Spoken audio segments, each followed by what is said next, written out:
that actually affect not just the British. Of course, what the British do in their own country is up to them, but also affect American technology companies and by extension American citizens. So that is something that we'll talk about today at lunch.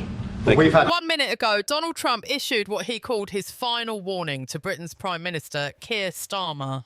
And the outrage over migrant hotels has now exploded into a full-scale political war that threatens to bring down the UK government. This isn't a policy debate anymore. This is a direct showdown between an American president, a British monarch, and a cornered prime minister who is running out of time, running out of allies, and running out of excuses. What you're about to hear could change the future of UK politics forever. Donald Trump has never been known for subtlety, but what he unleashed just moments ago was nothing short of a diplomatic earthquake in a fiery statement broadcast live to millions across American and British networks.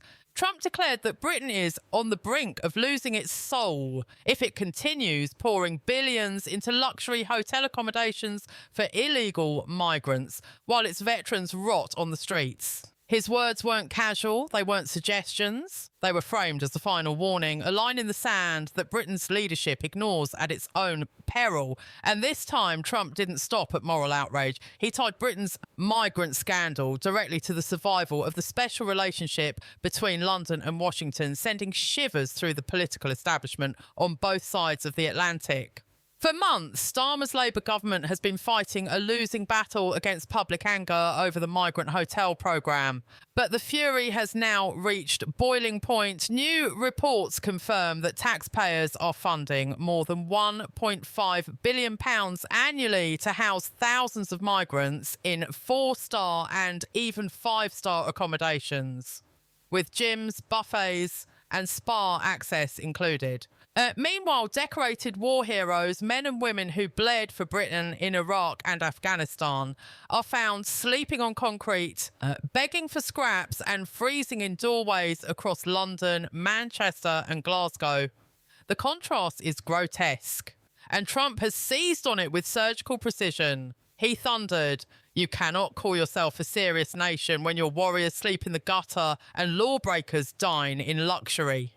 His voice echoed across television studios and social media feeds, igniting a storm that no press secretary, no political spin, and no damage control memo can contain.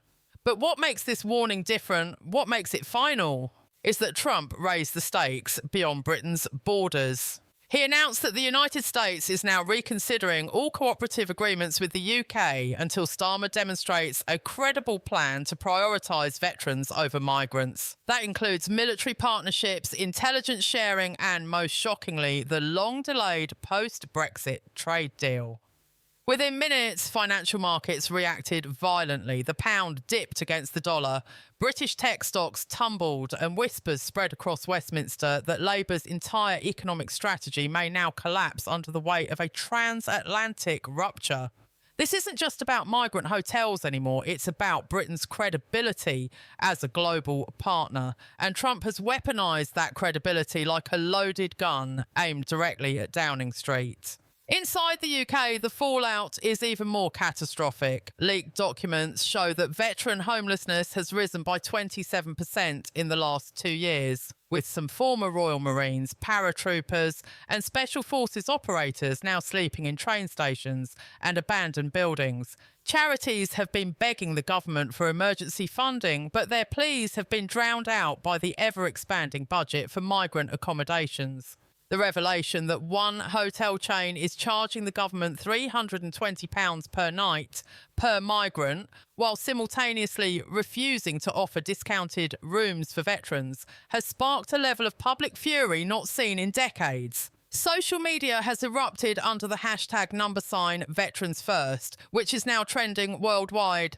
And in the middle of this firestorm, King Charles himself has reportedly expressed private support for Trump's condemnation. Palace insiders whisper that the King's patience with Labour's migrant policies has evaporated, and his recent speeches about honouring veterans are being widely interpreted as coded rebukes of Starmer. For a constitutional monarch who has always been careful to avoid political controversy, this represents nothing less than a bombshell shift, and Starmer knows it. The mood inside Number 10 is said to be one of sheer panic. Cabinet ministers are openly questioning whether the migrant hotel programme can survive another week of public scrutiny. Junior Labour MPs are already drafting letters of no confidence while the opposition is circling like sharks around wounded prey. Nigel Farage has declared that Trump's intervention proves the British government is morally bankrupt, and his Reform UK party has seen another sharp rise in polling numbers in just the past 24 hours. Meanwhile, Conservative MPs are preparing to weaponise Trump's warning in Parliament, demanding that Starmer explain why he is prepared to alienate Britain's greatest ally while betraying the very veterans who defended the nation. Every sentence, every image, every leaked memo deepens the sense of crisis. And yet, Starmer's response has only added fuel to the fire. Instead of acknowledging the moral outrage, he attempted to paint Trump's warning as inappropriate interference in domestic affairs. The statement fell flat. To millions of ordinary citizens watching their heroes sleep on the pavement, Trump doesn't sound like a meddling foreigner. He sounds like the only leader willing to say what they have been screaming for months. That is why his words cut so deep and why Starmer's authority is crumbling faster than anyone thought possible. Because when the Prime Minister of Britain looks defensive and weak, while a foreign leader looks strong and decisive, the legitimacy crisis becomes unbearable. Tonight, Britain stands at a crossroads unlike anything in modern history. A populist American president, a restless monarch, a furious public, and a cornered prime minister. The migrant hotel outrage has grown from scandal into a symbol of everything broken in British politics. And with Trump now escalating this into a test of international credibility, the clock is ticking louder than ever. The final warning has been delivered. The only question is whether Keir Starmer has the strength to survive it, or whether this moment will mark the beginning of the end for his government. What makes Trump's final warning so devastating is not just the words he chose, but the timing of his strike. Just as Starmer's Labour government was scrambling to contain the outrage over leaked migrant hotel spending, Trump detonated his bombshell statement, turning a domestic scandal into an international firestorm. Every newsroom from Washington to Sydney is now leading with the same headline. Britain's veterans are sleeping on cardboard while Starmer spends billions housing illegal migrants in luxury. This single narrative, repeated across countless networks and amplified by Trump's booming voice, has become impossible for Starmer to escape. He is no longer debating policy. He is trapped in a morality trial, being judged by the entire world. And the verdict is coming fast. New revelations are only sharpening the knife. Investigative journalists have uncovered that the average cost per migrant per year in hotel housing now exceeds £110,000, more than double the average annual income of a British soldier. Worse, many of these contracts were handed to private hotel chains with little oversight, leading to accusations of corruption, profiteering, and outright betrayal of the taxpayer. Meanwhile, footage of veterans like James Patterson, the former Royal Marine found huddled in a cardboard box, continues to dominate social media feeds. These videos are not just tugging at heartstrings, they are igniting rage. Ordinary citizens are asking why men who fought for Britain are left to starve, while those who entered illegally are rewarded with comfort. The moral weight of that question has now eclipsed every other issue in British politics. Trump's intervention has supercharged the outrage into a global movement. Within hours of his warning, protests erupted outside hotels in London, Birmingham and Liverpool. Crowds gathered carrying placards that read "Homes for heroes, not hotels for migrants," and "Veterans first, always." Police were deployed to maintain order, but the sheer scale of the demonstrations is already forcing lawmakers to pay attention. Analysts are calling this the largest grassroots eruption of political anger since the Brexit referendum. And unlike Brexit, this fury is not divided along party lines. Polls reveal that Labour voters, Conservative supporters and independents alike overwhelmingly believe veterans should be prioritised before migrants. The government's refusal to act is seen not just as incompetence, but as a betrayal of Britain's identity itself. Inside Parliament, the atmosphere has turned poisonous. Conservative MPs smell blood and they are wasting no time sharpening their attacks. Sarah Henderson, the MP who humiliated Starmer last week by holding up the photograph of Patterson during Prime Minister's questions, delivered another blistering speech today. She thundered, "Mr. Speaker, how can this Prime Minister look a veteran in the eye and claim he stands for Britain when every decision his government makes says otherwise? When will this government remember that charity begins at home?" Her words drew thunderous applause from opposition benches, while Starmer's own backbenchers shifted uncomfortably in their seats. The chamber could feel the momentum slipping, not just from the government, but from the very office of Prime Minister itself. And then came the most shocking twist of all. Palace insiders have confirmed that King Charles has authorised a quiet but unmistakable intervention. In coordination with several major veteran charities, the King has personally committed royal funds to build emergency shelters for homeless servicemen across the country. While he has not directly named Starmer, his actions speak volumes. For a monarch sworn to remain politically neutral, this is nothing short of extraordinary. The symbolism is devastating. While the Prime Minister dithers, the King acts. While the government hides behind excuses, the Crown steps forward. Trump's words and the King's actions have now fused into a single devastating indictment of Labour's priorities. Internationally, the dominoes are beginning to fall. Australia, Canada, and even Germany have expressed concerns about the migrant crisis and Britain's apparent neglect of its veterans. Diplomats are quietly questioning whether the UK still possesses the moral clarity to lead within NATO or the Commonwealth. Trump has weaponised this doubt, framing himself as the defender of Western values while portraying Starmer as a weak leader, more interested in appeasing political allies than protecting his own citizens. The narrative is gaining traction because it rings true to millions watching Britain unravel. Foreign newspapers are splashing images of British veterans huddled in doorways next to lavish hotel dining rooms, and the shame is spreading across the globe like wildfire.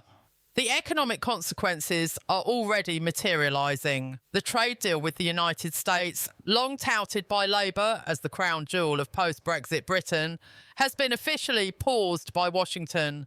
American tech firms, already nervous about the Online Safety Act, are now reconsidering whether to keep offices in London. Investors are pulling money from British stocks, fearing instability at the highest levels of government. Every day that Starmer fails to act, the cost of inaction multiplies. Britain is not just facing a political crisis, it is staring down the barrel of economic isolation, diplomatic embarrassment, and moral collapse all at once. And yet, incredibly, Starmer appears paralysed.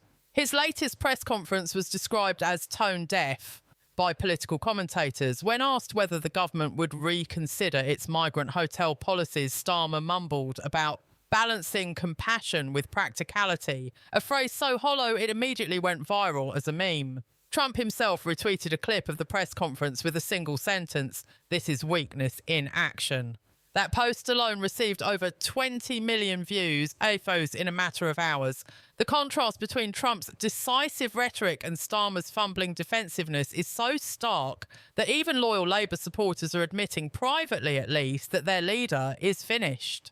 This is no longer a scandal that can be brushed aside with careful spin or quiet promises. The migrant hotel outrage has become a moral litmus test for Britain's political class, and Trump's final warning has ensured the whole world is watching. Every day that veterans remain on the streets while migrants enjoy luxury accommodations is another day Labour's authority crumbles. Every word Trump speaks is amplified into a thunderclap across British politics. And every silent nod from King Charles drives the knife deeper into Starmer's fragile government.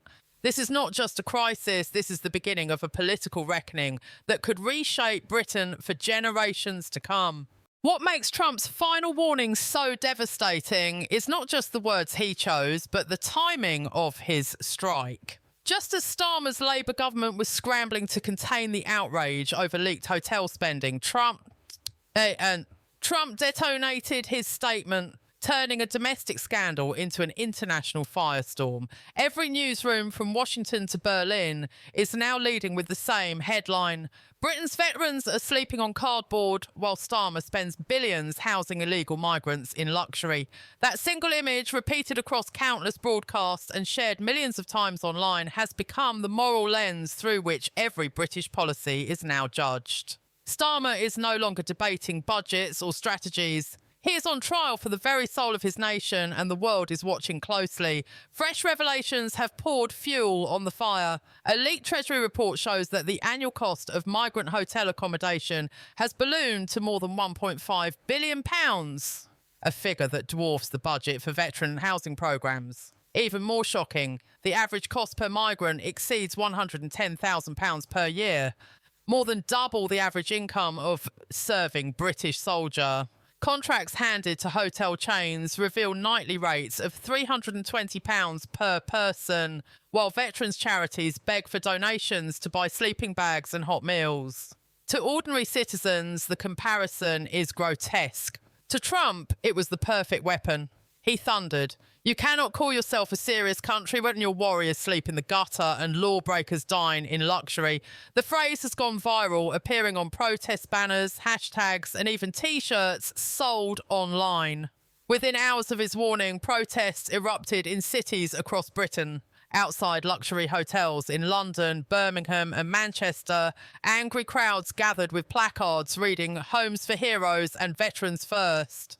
Some chanted Trump's words, others waved Union Jacks and demanded Starmer resign.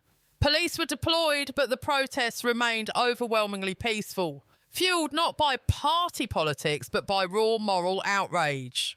Analysts are calling this the most unified grassroots movement since Brexit, and unlike Brexit, the anger cuts across party lines. Polls show that more than 70% of Labour voters agree veterans should come before migrants, leaving Starmer completely isolated, not just from the opposition, but from his own supporters.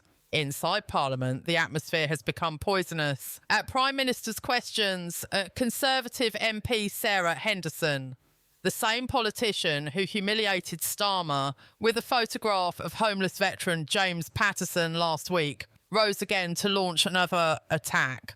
Holding aloft a letter signed by more than 100,000 citizens demanding action, she thundered, "Mr. Speaker, how long must this government betray the men and women who defended our freedom? How long must we endure the shame of seeing our veterans on the streets while this Prime Minister signs cheques for 4-star hotels? This is not compassion. This is cruelty disguised as kindness." The chamber erupted in shouts, cheers and jeers, while Starmer sat visibly shaken, fumbling with notes that no longer seemed to matter. His reply, a weak appeal for balanced policies, was drowned out by laughter and outrage. And then came the most shocking development yet. King Charles himself made his move. Palace insiders confirmed that the King has quietly committed royal funds to expand emergency veteran housing programmes across Britain.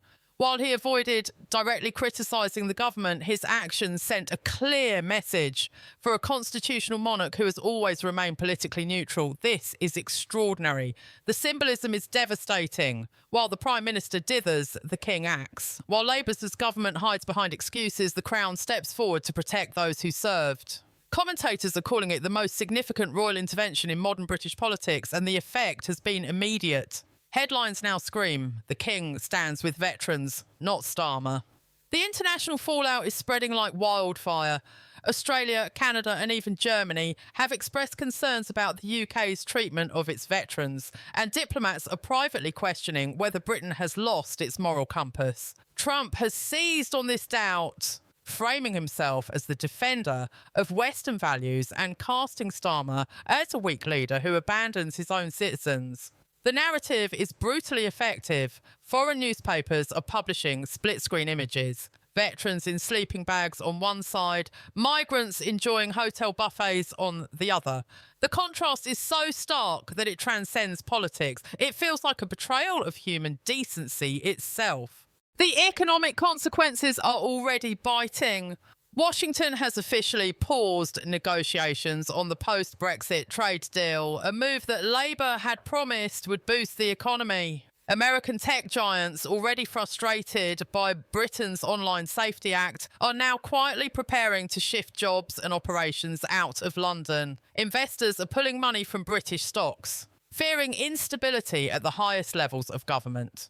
Within just 2 days of Trump's statement, the pound slipped against the dollar, erasing billions from the UK economy. Starmer's government now faces not only a moral crisis, but the looming spectre of economic collapse. And yet Starmer appears paralysed. His latest press conference was described as tone deaf by commentators.